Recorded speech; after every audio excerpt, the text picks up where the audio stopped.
Šiuo metu tai yra Kėdainių krašto muziejaus daugiakultūris centras, kuriame vyksta parodos, koncertai, edukacinė veikla.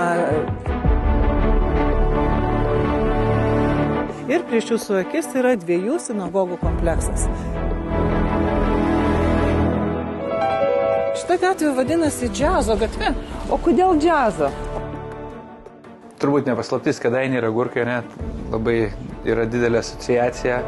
Na štai mes atėjome į Evangelikų reformatų bažnyčią, kur yra viena seniausių ir didžiausių Lietuvoje.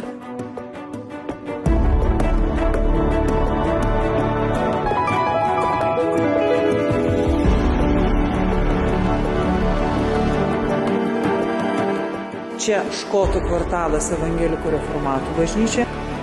Na štai mes esame Šviesiojoje gimnazijoje, turbūt vienoje iš gražiausių Lietuvos gimnazijų. Ir šios gimnazijos steigėjai buvo būtent Radvilos. Štai ką norėjau parodyti šiandien apie Kėdainius. Į Kėdainių rajoną tikrai dar sugrįšim.